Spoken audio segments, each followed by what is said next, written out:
popote unaponisikia na ujumbe utakao kusaidia we mfanyakazi, we mfanyabiashara, unayefanya chochote mahali popote kwa mtu, nachotaka kukwambia, hauwezi ukatimiza maono yako katikati ya maono ya mtu mwingine.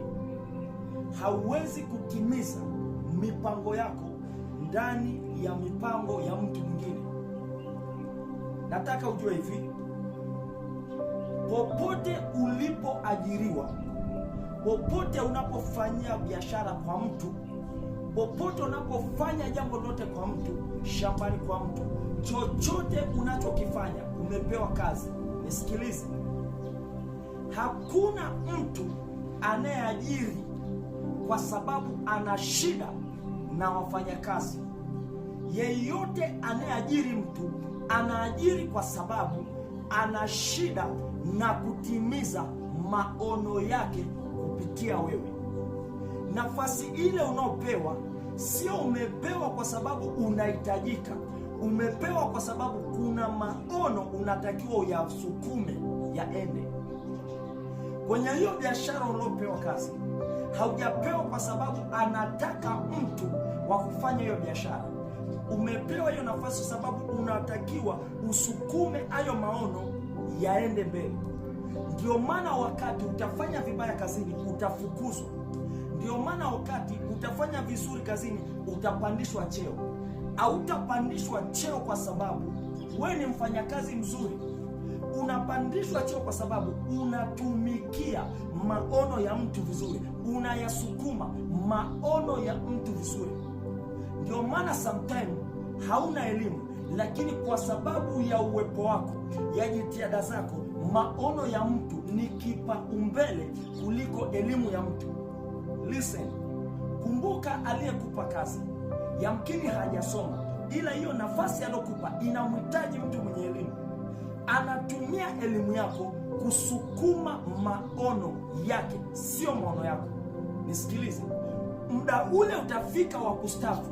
Kwa nini utaondolewa? Je, elimu yako imepungua thamani? No, bali nguvu zako za kusukuma yale maono zimekwisha. Wanatafuta mtu mwingine mwenye nguvu atakaye mwajiri pale kwa ajili ya kusukuma yale maono. Ni ngumu kutimiza maono yako katikati ya maono ya mtu mwingine.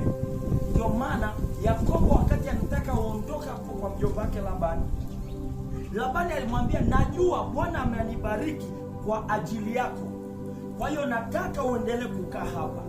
Si kwa sababu we ni mchungaji mzuri, ni mfanyakazi mzuri.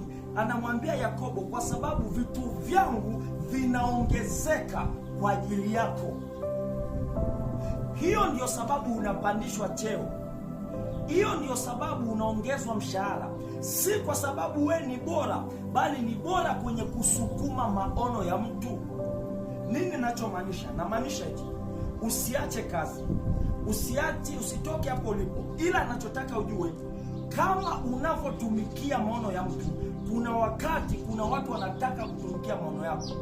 Je, una maono? Je, maono yako ni nini? Ama ni nani naye atakaye kaa akakushukuru kwa sababu ya wewe kumpandisha mshahara?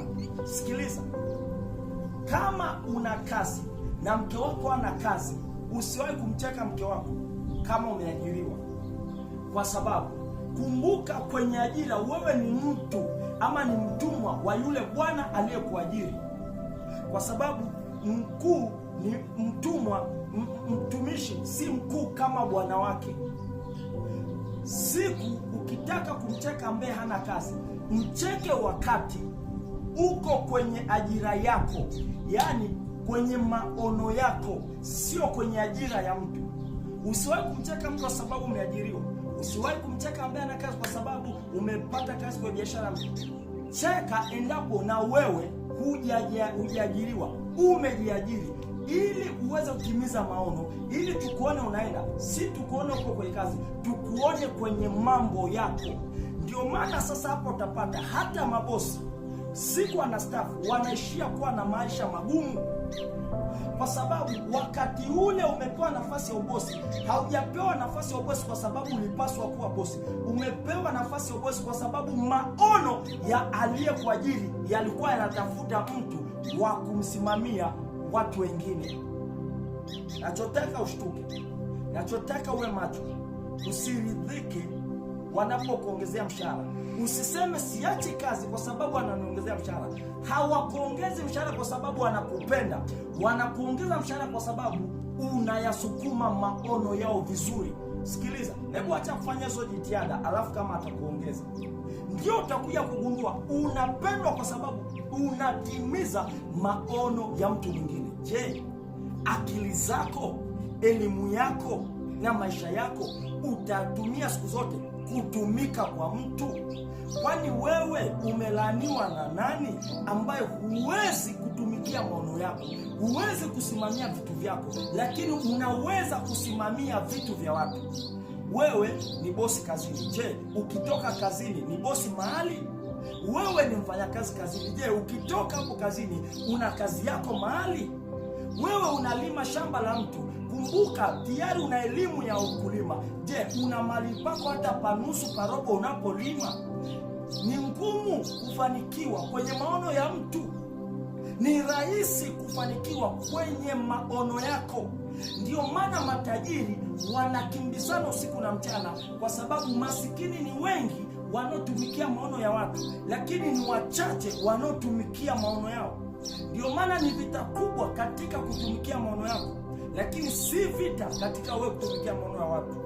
Je, utatumika na watu mpaka lini? Kumbuka miaka 50 unastaafu, lakini kumbuka kuna maisha zaidi ya kuanzia hapo miaka 50 kuendelea. Sikiliza, usimalize nguvu zako hapo kwa mtu, usimalize jitihada zako hapo kwa mtu, hata kama auelewi. Sikiliza hii video vizuri na urudie tena na urudie na tena. Hakuna aliyekuajiri kwa sababu anakutaka.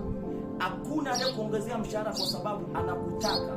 Hakuna anayekupa mshahara mzuri kwa sababu wewe ni bora. Anakupa mshahara kwa sababu una maono unaoyatimiza, maono yake na sio maono yako. Popote unapofanya kazi, popote unapofanya biashara, kumbuka unatumika kwa maono ya mtu. Nataka Mungu akupe neema, uanze kuwa na maono yako, uanze kutumika kwa maono yako, katika jina la Yesu na kwa damu ya Yesu Kristo. Be blessed. Be blessed. Jesus mighty name.